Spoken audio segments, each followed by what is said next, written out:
Ruiz, upon advice of your counsel, what is your answer? Pag pumayag po sila, papayag po kami.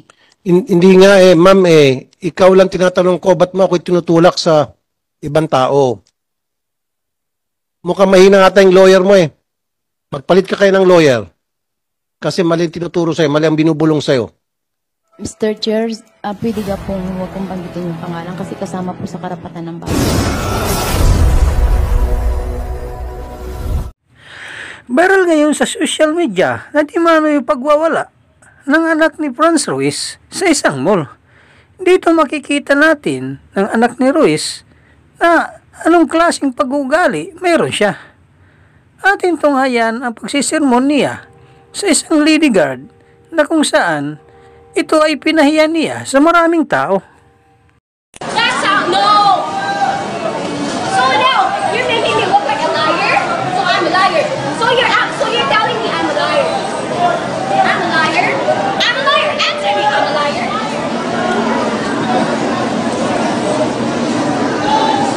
Sorry po, sorry. That's how you say sorry. If I say sorry ate, sorry. Tanggap mo yun?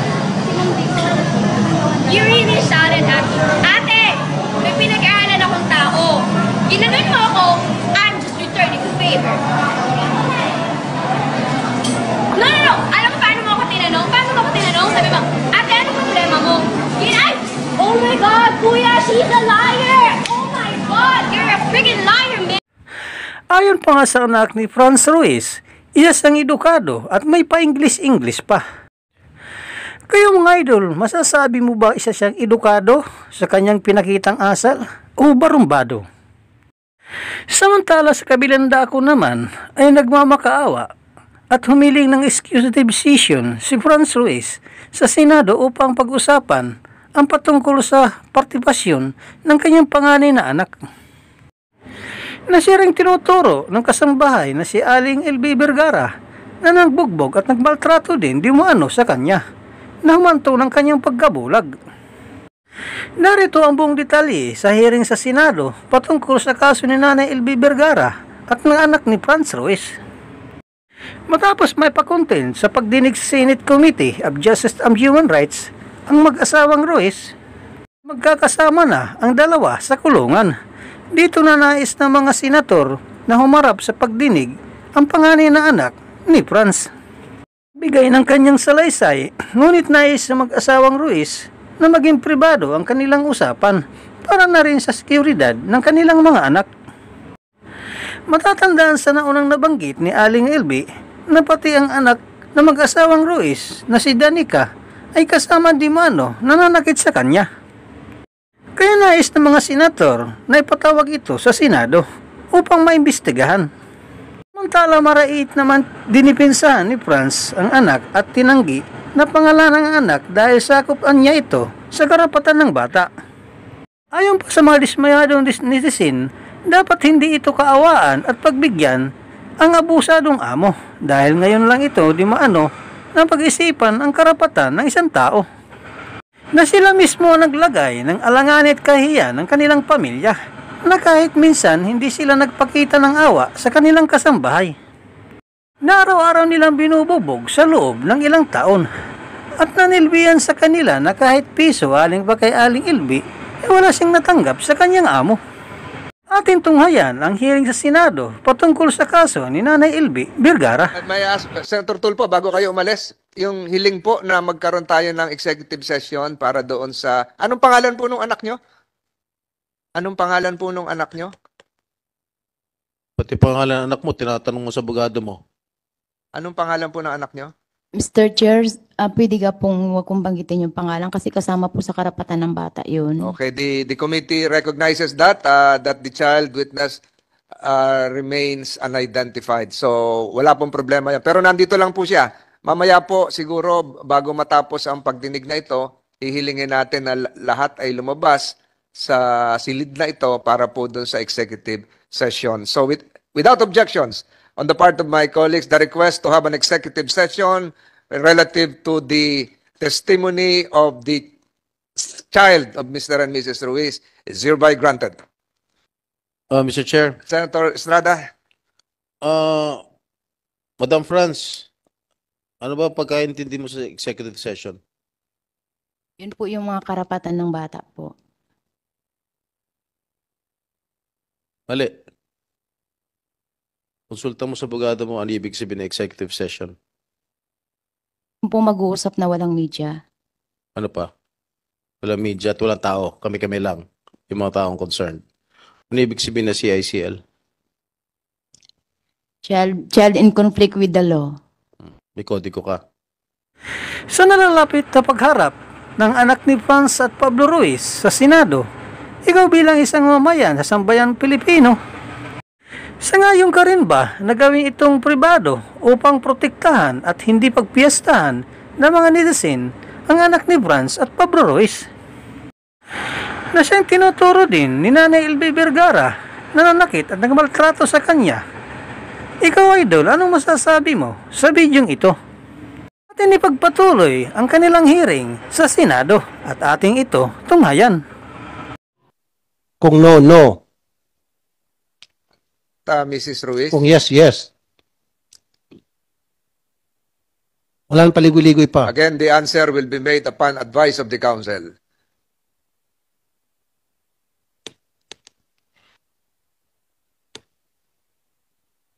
Then Senator De La Rosa will be recognized. Yes, yeah.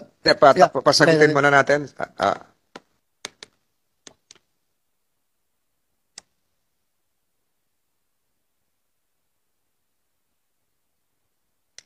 Ruiz, upon advice of your counsel, what is your answer? Pag pumayag po sila, papayag po kami. Hindi nga ma'am ikaw lang tinatanong ko, ba't mo ako tinutulak sa ibang tao? Mukhang mahina nga tayong lawyer mo Magpalit ka kayo ng lawyer. Kasi mali ang tinuturo sa'yo, mali ang binubulong sa'yo. Dapat lang sasabihin ng yes or no. O ano, kinakanta ka natin ng Bayang Magilyo ng lawyer mo. Tagal-tagal. Yes or no lang. Sige po. Sige, good. So upon advice of the council, Mrs. Ruiz is willing to undergo a polygraph test. At parating NBI. Ngayon po, let the committee secretary initiate the polygraph test upon termination of this hearing. The National Bureau of Investigation Polygraph Division is directed to conduct the polygraph examination of Mrs. Franz Ruiz. What about Mr. Pablo Ruiz? Mr. Ruiz, kasi nag-oo si Mrs. Mag-oo ka na yun siguro. Di po. Okay. Okay. So Mr. Chair, directed. Mr. Nicola, Mr. Chair. Thereafter, Senator De La Rosa. Yeah, nasa na nga yung anak nito? Pinatawag ko yung anak. Where's your daughter? Nasa? Nasa area lang po. Oh, where is she? Papuntay mo rito. Pinapatawag natin siya last hearing. Pwede ka pong yung i-ano nyo ng CICL kasi po, kumbaga executive session kasi po yung aking anak bata pa. Nung sinabi ng Ate LB na sinasaktan siya at that time, yung anak ko po is 15 Papuntay years, mo rin dito. 15 years old lang. Pakilakas po. Pwede ka pong CICL, yung executive executive session kasi po, yung aking anak, yung sinasabi ng Ate LB na sinasaktan siya at that time po, yung aking anak is 15 years old po lamang. There is a manifestation request coming from Mrs. Franz Garcia Ruiz, the mother of the supposed to be child witness resource person here. The committee takes cognizance of your request. Under our rules, and we are also applying the rules of the Supreme Court, a child witness is defined as any person who at the time of giving testimony is below the age of 18 years old, and a child includes 1 over 18, but is found by the court, when adopting the rules of the Supreme Court, as unable to fully take care of himself or herself or protect, etc., etc. Yung anak niyo po ba, ito yung tinutukoy na naninirahan sa Batangas City? Yes po, Your Honor. So ito po yung nanggaling sa Mindoro, si Manang LB, inilipat sa Batangas City na merong di umano ay cover up pa at hindi pa rin siya nabibigyan ng tamang paglaya kung hindi na-post sa media ni Miss Maria Fe Villar, kaya lang nalaman ng mga kamag-anak. At ito rin, yung siguro naging tugon ng state prosecutor ng Department of Justice kung bakit niya tinuturing na continuing yung naging krimen. Nagsimula sa Mindoro, papunta sa Batangas kasi nasa ilalim pa rin ang inyong pangangasiwa. Dahil anak niyo po yon, kayo po yung may hawak doon sa anak ninyo dahil ngayon gusto niyong protektahan yung anak ninyo. Yung anak niyo po noon nung nasa Batangas, sila rin po ay nagtatrabaho pa rin si Manang LB doon sa anak niyo. Kayo pa rin yung nagpapasweldo. Kayo pa rin yung employer, hindi yung anak niyo, di ba ho? Tama po. Correction po, Your Honor. Si Ate LB po, hindi po namin pinagtrabaho sa Batangas. Hindi po, pero nandun pa ho sa bahay niyo po, bahay po nung anak niyo yun. Apartment po yun. Yes, apartment ng anak niyo na gusto niyong protektahan ngayon at gusto niyo magkaroon ng executive session dahil kayo yung magulang, ayaw niyo mapahamak yung anak niyo. The committee is taking cognizance of your request and the committee is aware of the doctrine of the best interest of the child. Kaya nga sinasabi namin, at ito ay sinang-ayunan ng Department of Justice, yung pangangalaga nung paglipat doon sa anak nyo, kasi pagagalingin, nandun pa rin yung abuse, continuing yung abuse, mula Mindoro hanggang Batangas. Kung hindi siya natukoy nung social media, ay palagay ko nandun pa rin siya sa anak nyo. Hindi naman siya, kayo pa rin nagpapasweldo, yung anak nyo ay nasa ilalim pa rin ng inyong supervision, di ba ho? So, hindi nyo pwedeng paghiwalayin yon na yung nangyari sa Mindoro at nangyari sa Batangas ay magkaiba. Iisa po yun, dire-diretso po yun. So yung hiling nyo ngayon ay magkaroon ng executive session para sa inyong anak. Yes po, Your Honor. Are there objections on the part of the members? Mr. Chair, is the daughter or son of the daughter of the Ruiz couple still a minor as we speak? No. Po, pero the committee, as I've said, is aware of several court decisions na baka maapektuhan itong bata at mga ilangan ng tamang supervision. So the best interest of the child shall be the paramount consideration in all actions taken to be undertaken by this committee. So, Mr. Chairman, Kahit 18 na pataas. I submit to the wisdom of the chairman, Your Honor. So kung magkakaroon tayo ng executive session mamaya na nandito yung anak nyo, we will be asking the members of the media and all others not Mr. Chair. all other disinterested parties to stay out of the hall. Mr. Senator Chair, Tulfo? in the name of fairness, gusto ko rin mag-lie detector test ilan dito sa kanila. And I'm choosing JM and then Patrick Simbaon. Kasi sinabi ni Dodong sa kanyang statement na yung dalawa ay kasama ata sa pananakit base dito sa lisay na ito. So kayong dalawa, yes or no lang, willing kayo mag-submit sa isang polygraph test? Opo. Unahin natin si JM. JM, ibig sabihin nito, merong isang makina na gagamitin, hindi naman masakit yun, habang tinatanong kayo ng National Bureau of Investigation at malaman kung kayo ay nagsasabi ng totoo. Payag ba kayo? Opo. Payag let the records reflect that even without the assistance of counsel, John Mark Taromia alias JM is willing to undergo a polygraph examination. What about, sino po yung isa? Senator Patrick Tulfo? Simbaon? Patrick Simbaon. Payag ka ba na Payag po ako. para malaman kung talaga nagsasabi ng totoo? Thank you, Your Honor. That's all. So the secretary is likewise directed to include in the polygraph examinations witnesses John Mark Taroma and John Patrick Simbaon. So directed. May ask, Senator Tulfo, bago kayo umalis, yung hiling po na magkaroon tayo ng executive session para doon sa... Anong pangalan po nung anak nyo? Anong pangalan po nung anak nyo? Pati pangalan ng anak mo, tinatanong mo sa abogado mo. Anong pangalan po ng anak nyo?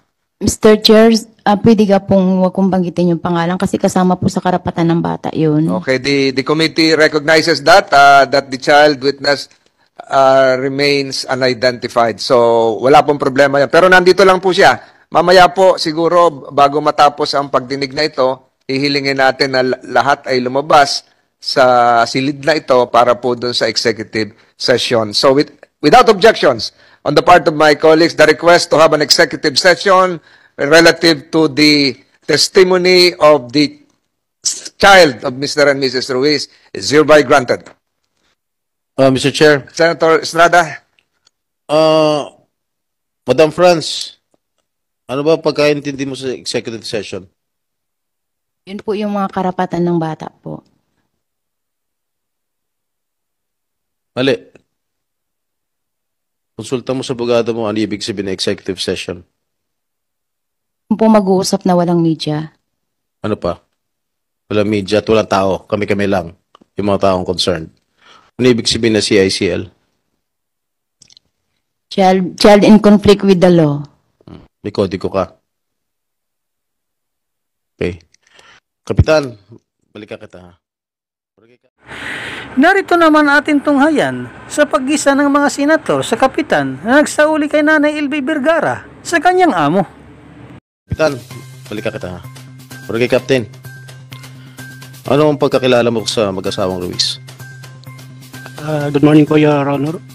Ang pagkakilala ko lang po, Miss Senator, yung pong may pwesto sila tindahan sa aming barangay, yun lang po. Ano? May pwesto po sila ng tindahan sa palengke. Gaano mo nakatagal silang kakilala?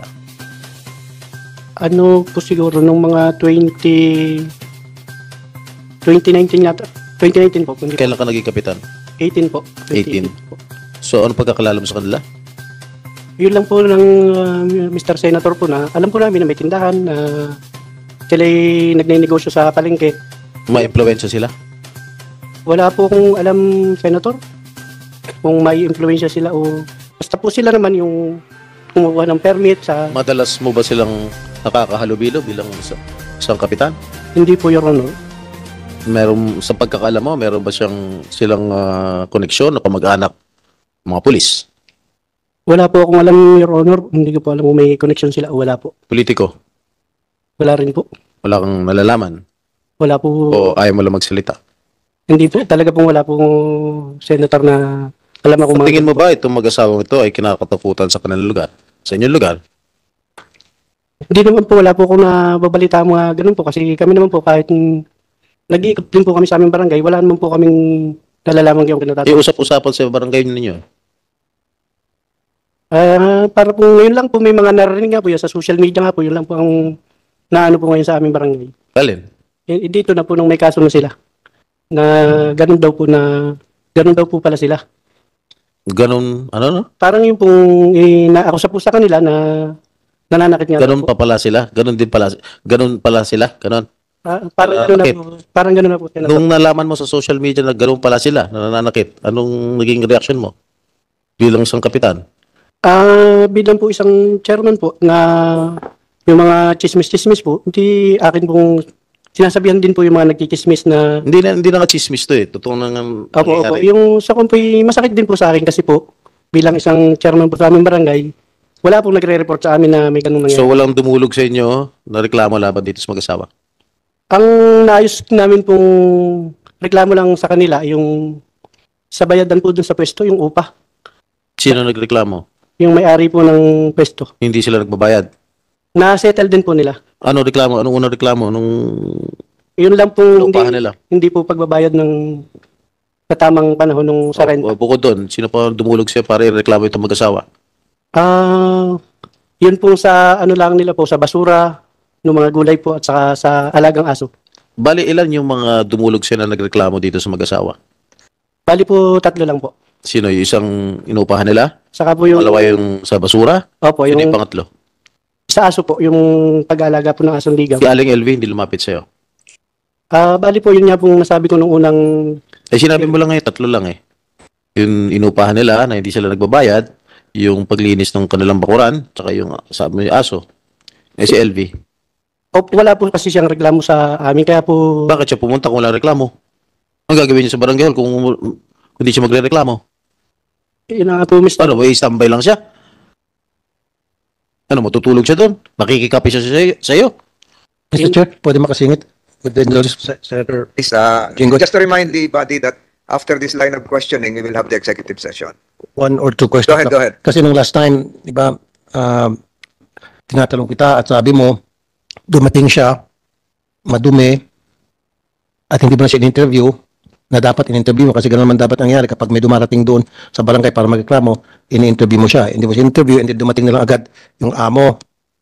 Okay. Kasi lumilitaw, ang basa ko sa mga pinagsabi mo nung in-interview kita nung last hearing, nagsisinungaling ka, parang cuddler ka. Itong dalawa. Now, umokay na itong Mr. and Mrs., umokay na yung doon sa kabilang side, ikaw, hamunin kita ng polygraph test, payag ka, para patunayan, lahat ng sinasabi mo sa amin, totoo. O, sino tinitingnan mo? Abogado mo ito? Okay. Yan lang po, Mr. Chair. Okay. Isa lang ba abogado nyo? Thank you. Thank you. Isa lang ba abogado? You all belong to the same law firm? Pati itong... You have a different law firm? So, You iba, belong to a different law firm? Okay. What law firm do you belong? O Makati? Paano mo nakilala ang abogado mo?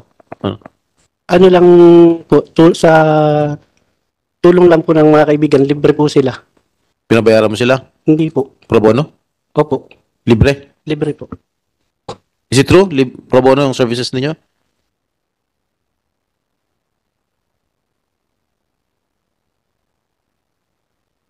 Alright. Mr. Oh, Chair. nung- Ay, sorry. last interjection from Senator Tulfo. Meron na. Okay.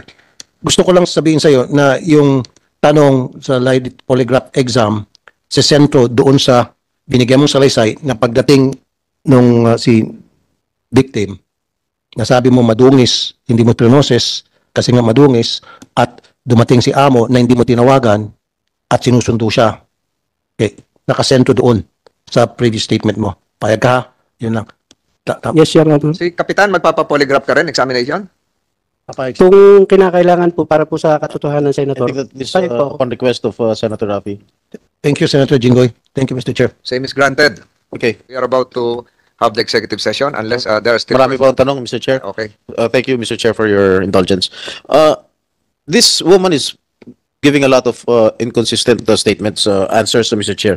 Sinabi mo, Madam Franz, pangalawang araw pa lang pinapaalis mo na siya. Tama? Pero umabot pa siya ng 4 na taon. At pinalipat mo pa sa dinala mo pa sa anak mo. O paano siya tumagal na pangalawang araw pa lang gusto mo na siya palayasin, umabot pa ng 4 na taon sa'yo. Sinama mo pa rin sa Batangas sa apartment ng anak mo. Your Honor, wala pong 4 na taon kasi 2019 ng August lang siya pumasok sa amin. Kailan mo siya dinala sa Batangas? Dinala po siya sa Batangas noong mga May 18 to 20. Hindi ko po matandaan, Your Honor, 20 ano? 2023. Oh, 4 na taon. Wala po. 2019 nga pumasok Oh, ilan? 1, 2, 3, 4. 1, 2, 3, 4. Oh. Ilan? Ilan daliri mo? Ilan ma? Huwag mo ako tatawanan. Seryoso ako. Ilan? 2020, 21, 22. Opo, 20. O ilan? 23 nga. 4 years nga. Magpo 4 years na. Ako sinungaling o ikaw? Ako sinungaling o ikaw? Mali lang po yung bilang, Your Honor. O umabot ng 4 na taon. After 2 days, pinapalayas mo na siya, pero umabot pa ng 4 na taon sa'yo. Opo, kasi kahit anong pilit po namin, Your Honor, na paalisin, ay umalis ng ATLB. Chair, para medyo lumamig-lamig muna ulo ni Senator Jinggoy. Tulfo, magpalamig muna, Senator. Tingnan mo to ha. Makinig ka, Miss Ruiz. Sabi mo, may problema sa pag-iisip, naglalagay ng pako sa heater, naglalagay ng pubic hair sa mga inumin. So, hindi nga normal yung gawain nyo. Nakakatakot nga. Kung ako bilang amo, meron akong ganong kasambay, matatakot ako. Baka mamaya lalasunin ako. Diba? Tama lang? Yes or no? Yes po. Nakakatakot, diba? Kasi baka mamaya lalasunin ka. Darating time lalasunin ka, tama? Kasi baka mamaya sinumpong, laso ng susunod, imbis ng pubic hair, tama? Kaya nakakatakot, tama? May kasama naman po siya sa... Basta nakakatakot yung, diba? Yung ganong gawain. Opo. Mahal mo anak mo. Opo. Lahat gagawin mo para maprotekta mo yung anak mo, tama? Opo. Lalo pat babae, 15 years old. Opo. So, bakit tinasper mo siya? Alam mo may problema sa pag-iisip, naglalagay ng mga kung ano mga dumi sa inumin. Bakit mo itatransfer siya sa anak mo na mahal mo? Nandiyan po si Fe na tagapagbantay. Regardless. Hindi mo dapat nilalayo mo yung mata o may problema sa pag-iisip ayon sa iyo, nilalayo mo sa anak mo. Baka madisgrasya yung anak mo. Ang ginawa mo, inilayo mo sa iyo para ilagay sa anak mo. Therefore, hindi totoo yung sinasabi mo. Kasi kung ako, may problema sa pag-iisip yung isang kasambahay, granting laging magkatulad tayo ng konti sa pag-iisip, hindi ko pa doktor, hindi ko pa uwi. Pero hindi ko itatransfer sa anak ko. Ilalayo ko lahat ng kapahamakan sa anak ko. Matatakot ako. Ikaw, tinasper mo pa na ayon sa may problema sa pag-iisip. So therefore, nagsisinungaling ka. Ay, tiwala po kasi ako kay Fe dahil kasi si Fe po, nung pumasok sa akin, hindi ko man siya nakita. Regardless, Tiwala na po ako. diba, kung yung mga kasamahan nga niya, sabi mo, ayon sa bibig mo, mga kasamahan niya, nilalagyan niya po ano-anong klase mga dumi sa pagkain, sa inumin. Hindi ba pumasok sa isip mo na pwede rin gawin sa anak mo yon? Hindi na po pumasok sa isip ko, Your Honor, kasi nandun si Fe. Dahil ang anak ko po napasok ng alas 5 ng umaga. Hindi pwede kasi lahat tayo mahal natin mga anak natin, especially babae pa. Kaya mo hindi na naisip yun. Ibig sabihin, hindi mo naisip sapagkat ikaw ay hindi nagsabi ng totoo. Yun lang yun eh. Marami kasi inconsistency, hindi tumutugma-tugma yung mga sinasabi mo. Tapos ngayon, pagmamalaki mo pa na may problema sa pag-iisip, kaya ngayon hindi mo nasabi hindi mo naisip na dapat wag na siya ibigay sa anak mo. Ang daming inconsistency ito, Your Honor. Thank you po, Senator Jinggoy. Sorry. Thank you. She will be she voluntarily agreed to undergo a polygraph examination. So, Senator Estrada, meron pa ba? Yes, Before we go into marami an po. executive session? Madam Franz. Senator Jinggoy, Senator De La Rosa. Mr. Chairman, Take the floor. permission of Senator Go ahead, Jinggoy. go ahead. Isa lang sana, para matuloy-tuloy yung questioning ni Senator Tulfo. Kayong tatlo dyan na witness, obserbahan ba nyo na may pagkabuang-buang ito si LB? Obserbahan ba nyo na May parang buang-buang. may sira sa ulo? Wala LB? Ha? Di po. Saan si Ring? Sino ka? Patrick, Simbaon. Tingin mo kay LB, matino ang pag-isip, hindi sira ulo. Di po. Ikaw, Denmark, Hindi rin po. ikaw, Dodong. So, natural, normal, nasa tama pag-isip si LB. Honest opinion ninyo yan, ha? O hindi kayo kinukuers dito. So, kasalungat yung obserbasyon ninyo sa obserbasyon ng amo ninyo. Okay, thank you for the record, Mr. Chair. Thank you. Senator Jinggoy, thank you. Estrada. Thank you, Mr. Chair, Senator Bato. Okay, Madam Franz, sinabi niyo last hearing na bumubugbog kay Aling LV ay ang kasamahan niya na pinangalanan ninyo na JM. Tama po ba? Hindi po nang bubugbog, sinuntok lang po yung kabilang mata niya sa kaliwa. Iba po yun. Nagsumbong ba sa'yo si Aling LV na sinaktan siya? Hindi po. Paglabas ko ng kwarto nung umaga, nakita ko lang ba't may ano yung mukha-mukha ko po. Ang sabi po, sinuntok daw. Tinanong ko po silang dalawa kung bakit ka ako sinuntok mo naman. Kasi sabi niya, ginamit yung gamit ko, ginamit yung brief ko, ginawang basahan yung mga damit ko. Yun po ang sabi sa akin, Your Honor. JM, sinuntok mo ba? Hindi po. Ang sinabi mo kanina sa pahayag mo kanina, tinatanong kita, natabig mo sa inis mo dahil ginamit yung damit mo bilang basahan. Opo. Paano tabig? I-demonstrate mo nga kay Patrick, kung na kay Aling LV pa. Parang naganon ko lang po. Ganon. Kutos. Opo. Kutos lang. Opo. Okay. Sa likod? Oo. Hindi sa muka? Hindi po. Pero ang sinasabi nitong amo mo ngayon, sinuntok mo sa muka. Hindi Tama po ko totoo ba? yun. Ha? Hindi po totoo. Pinabubulanan niya ni JM. Sinungaling po siya. O bakit hindi mo siya tinanggal? Nung allegedly sinabi ni Aling LV na sinuntok siya ni JM. Pinag-usap ko po silang dalawa, tumingin naman siya ng pasensya kay Ate LB. Pinabigyan naman po naman Ate LB, kaya pinabayaan ko na po sila. Total magkaayos naman silang dalawa. Magkaayos silang dalawa? Opo. Okay. Tinanggi niyo last hearing na sinaktan niyo si Aling LV. May nakita ba kayong pasa o sugat sa anumang parte ng katawan ni Aling LV nung panahon na namamasukat siya bilang inyong kasambahay? Your Honor, hindi kasi ako masyado nakakapokus sa kusina. Your Honor, doon ako sa tindahan. Basta't ang nakita ko Ayoko lang ng ganun sagot. Sagutin mo yung diretso yung tanong ko. May nakita ka bang mga pasa o sugat sa katawan nung una siyang namasukan nung August 11, 2019? wala. Hindi ko po napansin, Your Honor, kasi ang kanyang buhok medyo pahaba ng ganun na medyo payat siya.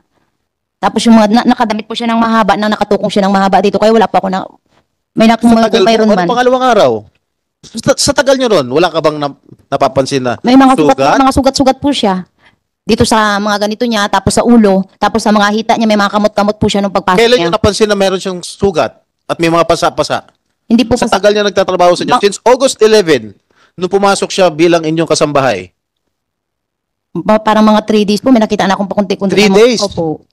Ano nakita mo? May mga piklat na po siya sa katawan niya, na iba. Oh, hindi mo siya tinanong? Ay, marami pa akong gawa, Your Honor. Okay, Kaya ilang apo, di mo siya tinanong. hindi na ako nag-usyoso ng buhay Normal nila. na pumasok sa bahay niyo, no, sa trabaho niya nung August 11, tapos after 3 days, 11, 12, 13, 14, August 14, nakita mo na may mga pasana siya sa katawan, may mga sugat na siya sa katawan. Your Honor, mga piklat po. At yun na nga mga idol, dito na po nagtatapos ang ating video. Maraming salamat po sa inyong panonood at walang sawang suporta. Ikaw idol, anong masasabi mo sa videong ito? Para sa inyong opinion, i-comment mo niyan sa ating comment section sa ibaba. At kung nagustuhan mo naman ang video ito, paiwan naman ako ng like at pasubscribe na rin sa ating munting channel. Maraming salamat po sa inyong panonood. Sama kayo na rin lang, mag-ingat, God bless. Bye bye!